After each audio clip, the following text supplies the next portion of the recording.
Hello everyone, Kumal Sharma this side, and here I welcome you all at our channel Gargi Classes. So today I am going to discuss all about the principles of teaching English as a language.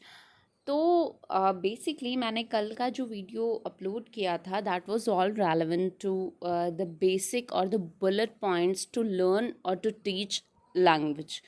तो मैंने उसमें कुछ particular bullet points बताए थे जिसके through किसी भी language को, whether that is Hindi, Sanskrit, English, कोई भी लैंग्वेज हो, फ्रेंच हो, रशियन हो, तो कोई भी लैंग्वेज आपको सीखने के लिए क्या क्या प्रिंसिपल्स फॉलो करने चाहिए, कौन कौन से प्रिंसिपल्स अडेप्टेबल होते हैं to a learner, to a teacher. तो क्या प्रिंसिपल्स अडेप्ट करे एक टीचर जिससे कि वो अपने लर्नर, जो भी लैंग्वेज लर्नर है, उसको बेस्ट से बेस्ट लर्निंग प्रोवाइड कर सके उस लैंग्वेज से रेलेवेंट। ठीक है, तो कल का जो मेरा वीडियो था that was all general video, generalistic video था।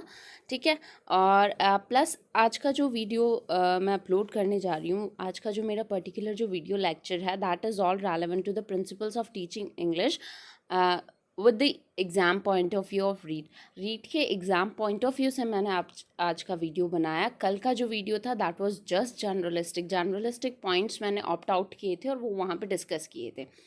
ठीक है, तो आज का वीडियो जो है वो अपना रहेगा for the read level first and level second का जो सिलेबस में दिया हुआ है, language first and language second दोनों में जो एक प्रेस्क्राइब्ड टॉपिक है अपना that is principles of teaching English. तो एग्ज़ाम पॉइंट ऑफ व्यू से मैं आपको स्टडी आउट कराऊंगी आज, और ये न सिर्फ रीड के लिए इम्पॉर्टेंट है, ये जो पर्टिकुलर टॉपिक है ये उन सारे एग्ज़ाम्स के लिए इम्पॉर्टेंट है जो कि जिसमें टीचिंग मेथोडोलॉजी बहुत इम्पॉर्टेंट होती है। ठीक है, तो जहाँ पे टीचिंग मेथड्स पढ़ाए जाते हैं वहाँ पे ये स्पेसिफिक टॉपिक भी इम्पॉर्टेंट पर्सपेक्टिव से पढ़ाया जाता है। ऑल राइट दैन, सो आज मैं आपको एग्ज़ाम पॉइंट ऑफ व्यू से जितने भी टॉपिक्स बताऊंगी relevant to principles of teaching English, जो कि प्रेस्क्राइब टॉपिक है into our syllabus of REET, तो उसी से रेलेवेंट मैं आपको बताऊंगी। दोनों लैंग्वेजेस में एडेड है, language first and language second, दोनों में ये टॉपिक दिया हुआ है। ऑल राइट दैन, तो प्रिंसिपल्स ऑफ नेचुरलनेस, सबसे पहले अपना जो टॉपिक आता है that is the principle of naturalness. Although मैंने जितने भी बुलेट पॉइंट्स कल बताए थे 30 to 32, उन सब के बारे में मैंने थोड़ा डिस्क्रिप्शन दिया था, ऑरल डिस्क्रिप्शन दिया था। तो आप पहले वो वीडियो जाकर अगर आप देखेंगे तो आपको एक आइडिया हो जाएगा कि एग्जैक्टली ये जो टॉपिक है इसमें कौन कौन सी चीज़ें प्रायर नोट पे आती हैं। ठीक है, तो आपको अगर अर्ली वीडियो देखना है तो डिस्क्रिप्शन बॉक्स में प्लेलिस्ट का लिंक दिया हुआ है, वहाँ पे जाके क्लिक करें तो रीड से रेलेवेंट जो भी प्रीवियस वीडियोस हैं जो कि अब तक मैंने अपलोड किए हैं वो सारे आपको वहाँ पे मिल जाएंगे। ठीक है, तो आइए जानते हैं सबसे पहला फॉर्मस टॉपिक जो है अपना principles of naturalness. Principle of naturalness जैसा कि आप सब लोगों को पता है, अगर प्रीवियस वीडियो मेरा देखा है, तो नेचुरलनेस का मतलब होता है कि जिस बैकग्राउंड से एक स्टूडेंट आता है, एक लर्नर आता है, उसको वो ही इन्वायरमेंट प्रोवाइड करते हुए, नेचुरल बिल्कुल कॉमन एनवायरनमेंट प्रोवाइड करते हुए किसी भी स्टूडेंट को कोई भी लैंग्वेज लर्न करवाना। ठीक है, क्योंकि लैंग्वेज एक ऐसी चीज़ है जो कि एक सब्जेक्ट नहीं होता है जिसको आप प्रेशराइज करके या फिर रटा के या फिर कुछ और मेथड से आप उसको सिखा सके। लैंग्वेज ऐसी चीज़ है जो कि जितना नेचुरल इन्वायरमेंट में अगर आप अपने स्टूडेंट को सिखाएंगे वो उतने ही नेचुरल तरीके से उस लैंग्वेज को अडॉप्ट करेगा। फॉर एग्जाम्पल, जैसे when a child is born mother is considered his teacher, his first teacher. जब एक बच्चा पैदा होता है तो उसकी मदर जो होती है वो फर्स्ट टीचर होती है। तो जो भी उसके मदर है या आसपास के लोग हैं जो भी नेचुरली जो एक्टिविटीज़ करते हैं, जिस लैंग्वेज में बात करते हैं, जो उनकी बेसिक जो टर्म्स होते हैं, बेसिक जो उनकी एटीट्यूड होता है, वो ही एक बच्चा अडेप्ट करता है। तो नेचुरल एनवायरनमेंट में जितना बच्चा अडेप्ट करता है, जितना सीखता है, वो उतना अननेचुरल इन्वायरमेंट या फिर बिल्कुल स्ट्रिक्ट एकेडमिक इन्वायरमेंट में नहीं सीख सकते। तो एक लर्नर भी, जो लैंग्वेज लर्नर होता है, वो चाइल्ड की तरह ही होता है जिसको हमें ट्रीट करना होता है इन अ वेरी नेचुरल वे। ठीक है, teaching must be natural way.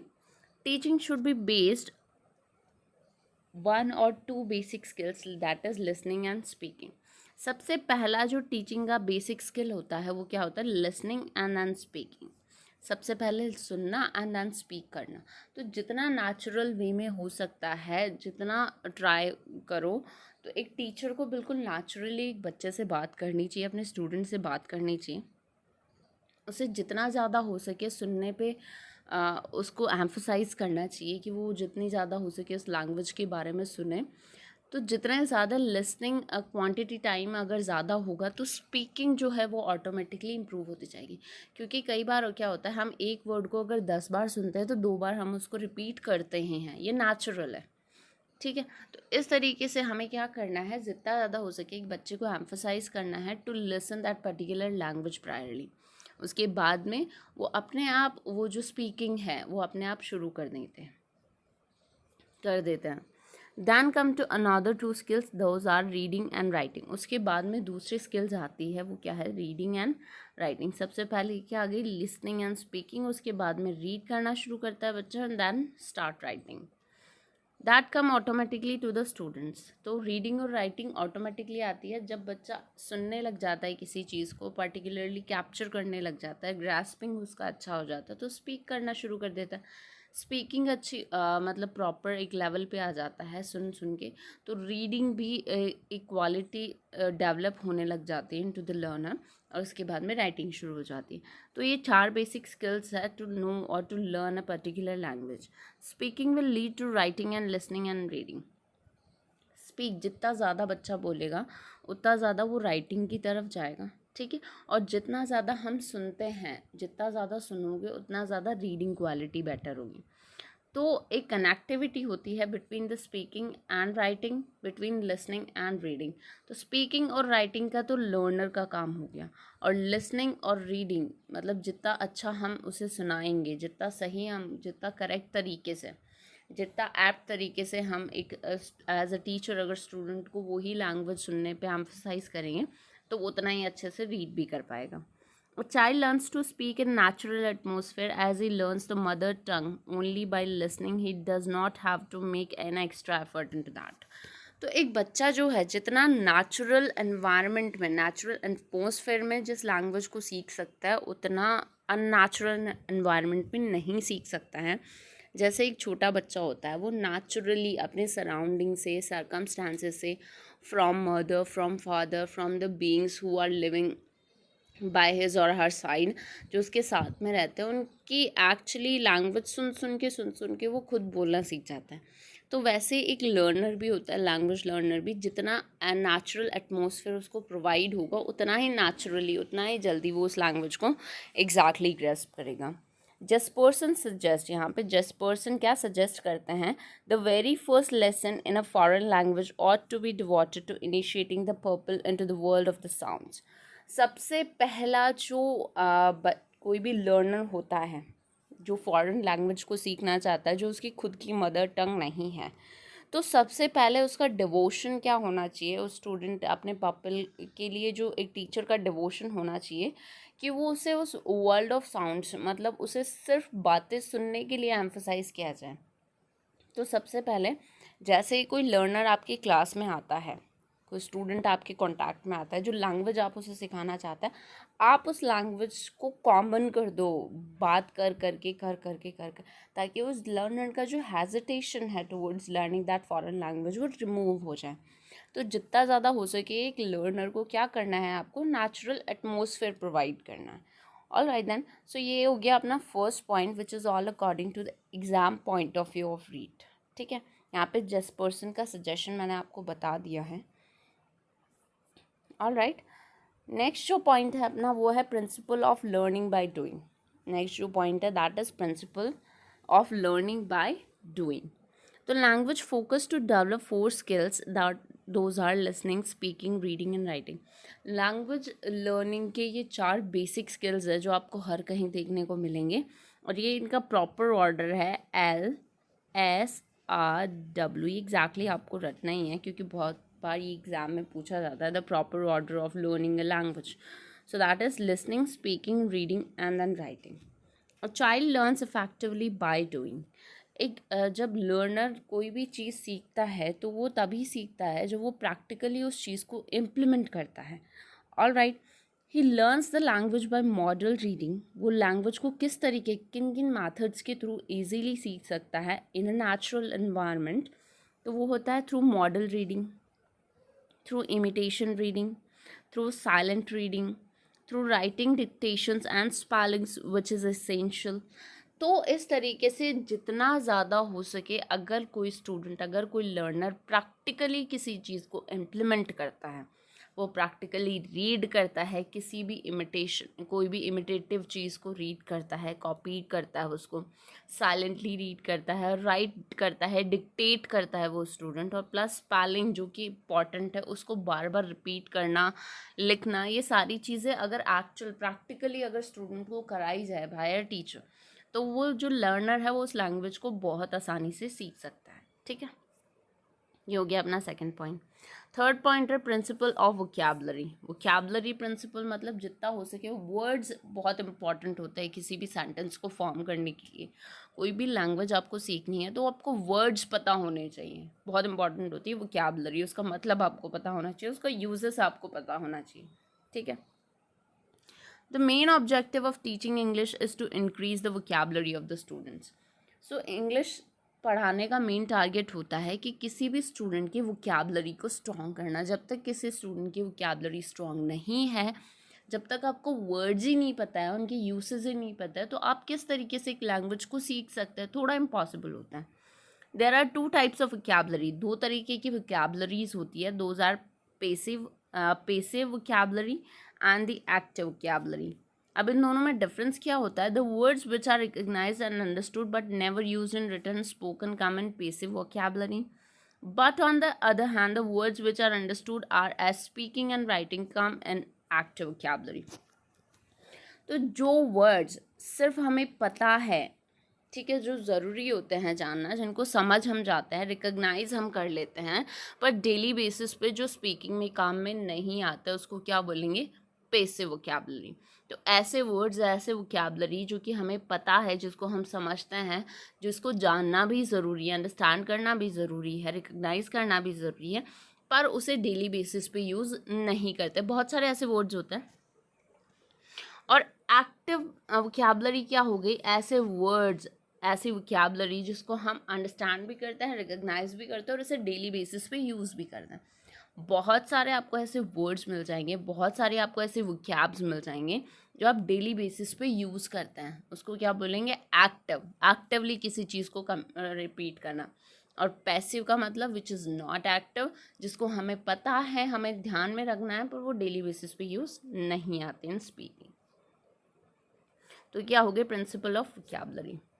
Principal of purpose, our next topic is, so everything in the world has its purpose. हर किसी चीज़ का अपना एक पर्पस होता है इस वर्ल्ड में। ऑब्वियस है, अगर हमारे सामने कोई टारगेट ही नहीं होगा तो हम किसी चीज़ को अकम्प्लिश करेंगे ही नहीं। एक छोटा बच्चा है, अगर उसे भूख लग रही है, फॉर एग्जाम्पल, अगर भूख लग रही है और उसका अगर टारगेट ही नहीं है कि मुझे अपना स्टमक फिल करना है, तो वो डिमांड भी नहीं करेगा फूड की। ठीक है, तो हर एक चीज़ का एक टारगेट होना चाहिए, एक पर्पस होना चाहिए। So English is also learn for the purposes like social, scientific, academic and literary. तो हर एक चीज़ का एक पर्पस होता है, और जो इंग्लिश लैंग्वेज है, जो अपनी अभी जो करंट सिनारियो चल रहा है उसके according to learn English language, मैं सिर्फ एक इंग्लिश की बात कर रही हूँ, बाकी बहुत सारी लैंग्वेजेस को सीखने की ज़रूरत पड़ती है। तो अभी करंट जो सिनारियोज में इंग्लिश सीखना is quite a very important for all of us, अपने लिए बहुत ज़्यादा इंपॉर्टेंट हो गया है। सोशल पर्पस फुलफ़िल करने के लिए, साइंटिफिक पर्पस फुलफ़िल करने के लिए, एकेडमिक और लिटरली, तो पर्पस या टारगेट्स फुलफ़िल करने के लिए हमें इंग्लिश लैंग्वेज को सीखना ज़रूरी होता है। तो एक स्टूडेंट और एक लर्नर के सामने जब एक पर्पस होता है, एक टारगेट होता है, तो ईजिली ट्राई करता है उस चीज़ को जल्दी से जल्दी अचीव करने की by working hard. A good teacher tells his students how effectively we can use English language in personal and professional life both। तो एक अच्छा जो टीचर होता है वो स्टूडेंट को ये चीज़ इफेक्टिवली समझाता है कि एग्जैक्टली इंग्लिश लैंग्वेज को हम पर्सनल और प्रोफेशनल लाइफ में किस तरीके से यूज़ कर सकते हैं इन इफेक्टिव। ठीक है, If there is no purpose of anything, it cannot be effective and fruitful both to the teacher and learner. अगर किसी चीज़ का पर्पस नहीं होगा तब तक एक टीचर और लर्नर का जो टारगेट है, जो सीखना है या सिखाना है, वो फ्रूटफुल नहीं होगा. Until you don't have any target or purpose, you cannot reach upon any destination. जब तक आपका कोई पर्पस या टारगेट नहीं होता, आप किसी डेस्टिनेशन पे पहुंच ही नहीं सकते. आपकी लाइफ में अगर कोई टारगेट ही नहीं है, कोई पर्पस ही नहीं है, तो फिर चलते जाओ, जीते जाओ, सुबह उठो फिर सो जाओ, सुबह उठो फिर सो जाओ, तो ये रूटीन चलता रहेगा. पर पर्पस नहीं होगा तो कभी आप किसी डेस्टिनेशन पे नहीं पहुंच पाओगे. ठीक है, तो हर एक चीज़ का पर्पस होना चाहिए. इंग्लिश लैंग्वेज लर्निंग का पर्पस होना चाहिए. Principle of imitation. अब प्रिंसिपल ऑफ इमिटेशन में क्या है? Language is learn at its best through imitation. Language सीखने का सबसे बेस्ट तरीका है इमिटेशन. इमिटेट करना, किसी चीज़ को कॉपी करना. When a child learns the mother tongue, it comes naturally, but a foreign language needs some artificial process that is called imitation. जब एक बच्चा अपनी मदर टंग सीखता है ना, तो वो नेचुरली वो सीख जाता है. लेकिन जब हमें कोई फॉरेन लैंग्वेज सीखनी होती है तो कुछ आर्टिफिशियल फैक्ट्स हमें एग्जैक्टली अडॉप्ट करने पड़ते हैं, और उनमें से एक क्या आता है? इमिटेशन आता है. अकॉर्डिंग टू रॉबर्ट पॉल ने क्या कहा है? when we learn first language, we face the universe directly and learn to clothe it with speech. When we learn a sound language, we tend to filter the universe through the language already known.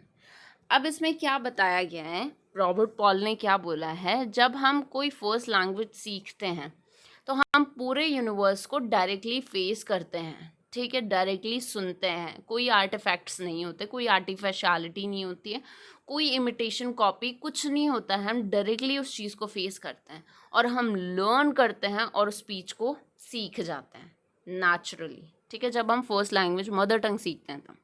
लेकिन वो ही हमें दूसरी language सीखनी है. When we learn a sound language, जब हमें दूसरी language foreign language सीखनी है, at that time we tend to filter the universe through the language already known. तो अपन क्या करते हैं? उस यूनिवर्स को फिल्टर करने की कोशिश करते हैं जो लैंग्वेज हम ऑलरेडी जानते हैं उसके थ्रू.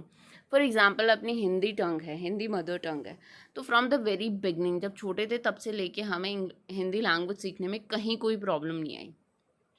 ठीक है, तो वो डायरेक्ट इंटरेक्शन था of us with the mother tongue Hindi. लेकिन वही हमें इंग्लिश सीखनी है तो हम क्या करेंगे? जो भी हमारे सामने चीज़ें हैं उसे अपनी खुद की लैंग्वेज में इंटरप्रेट करके और फिर वो दूसरी लैंग्वेज को हम सीखेंगे.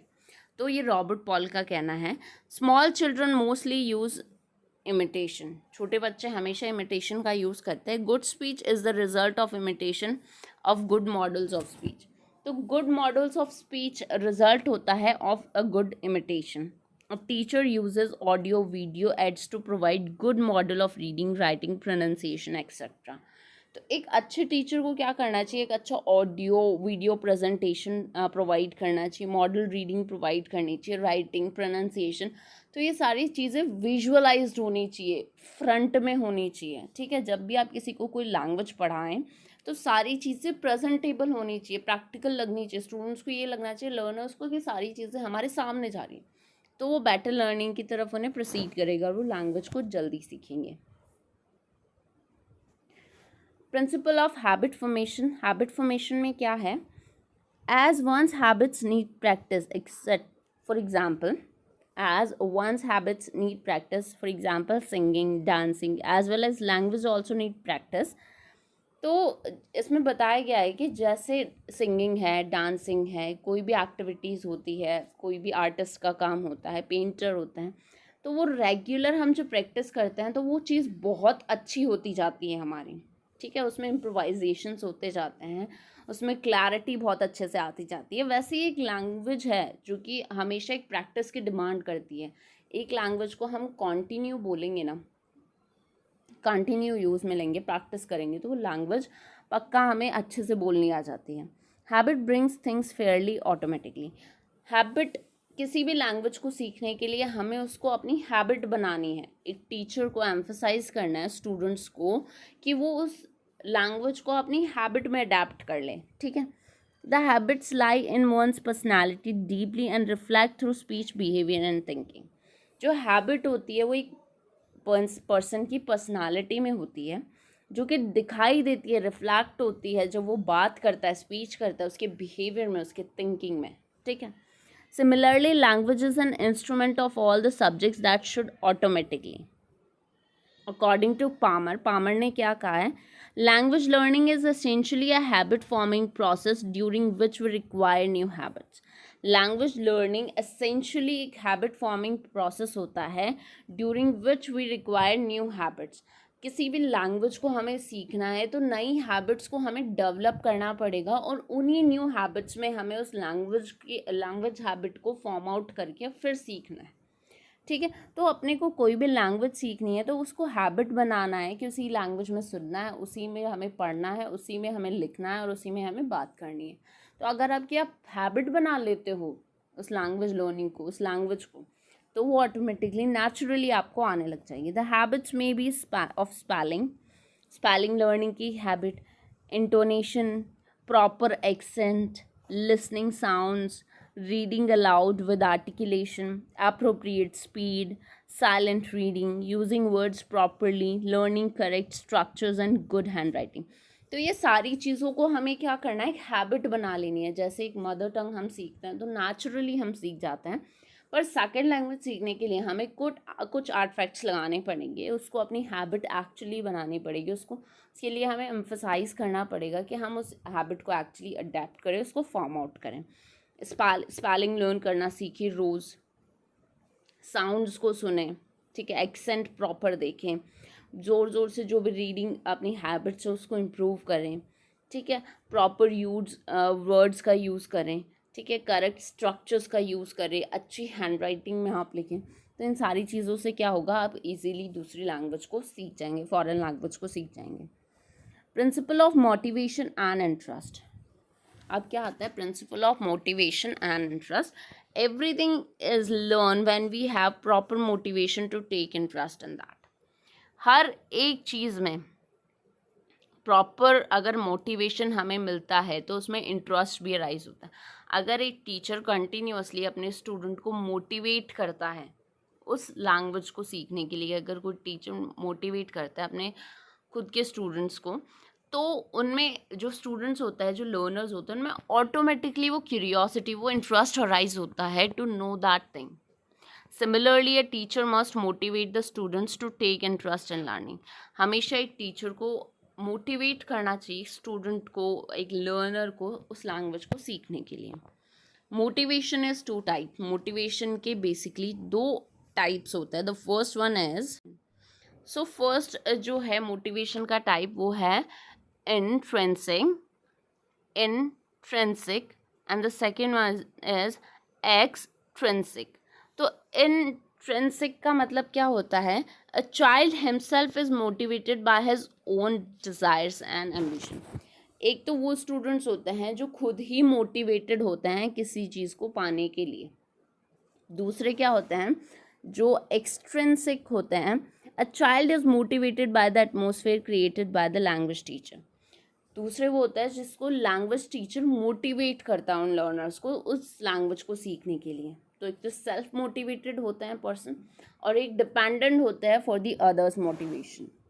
तो motivation can be done by awarding और rewarding the students for the best learning. और मोटिवेट स्टूडेंट्स को किस तरीके से किया जाता है, उन्हें अवार्ड देना, रिवॉर्ड देना, उनकी बातों को रिकग्नाइज करना, उनके लिए अपलॉड करना, ठीक है, उनको प्रेज़ करना। तो इस सब चीज़ों से क्या होगा, स्टूडेंट ऑटोमेटिकली मोटिवेट होगा और वो ज़्यादा अच्छे से सीखने की कोशिश करेगा। सो ये मैंने यहाँ पे कुछ पॉइंट्स हैं जिनको क्लैरिफाई किया है, all according to the exam point of view of REET. All right then, इन टॉपिक से रेलिवेंट आपको कोई प्रॉब्लम है तो आप डायरेक्टली कमेंट्स के थ्रू पूछ सकते हैं। I will sort your queries out and do one thing. जो भी हमारे तीनों प्लेटफॉर्म्स है, that is upon Facebook page, और Facebook page, Instagram page and Telegram link. तो इन तीनों प्लेटफॉर्म्स पे जो हमारे बेसिक जो अभी चैनल्स चल रहे हैं, ठीक है, तो आप उनको भी फॉलो करें फॉर योर एक्सेसिव एक्टिविटीज़ जो भी हम प्रोवाइड करते हैं अपॉन दीज प्लेटफॉर्म, ताकि आप उनसे भी कनेक्टेड रहें और आपको बेटर जो भी है इंफॉर्मेशन प्रोवाइड कर सकें। ऑलराइट देन, और इन तीनों के जो लिंक है वो डिस्क्रिप्शन बॉक्स में नीचे दिए हुए हैं, आप इजीली इनको फॉलो भी कर सकते हैं। Alright then, so thank you so much for watching this video. Do like the video, don't forget to subscribe the channel, do press the bell icon to get the notification of our each video. So thank you so much for watching this video too.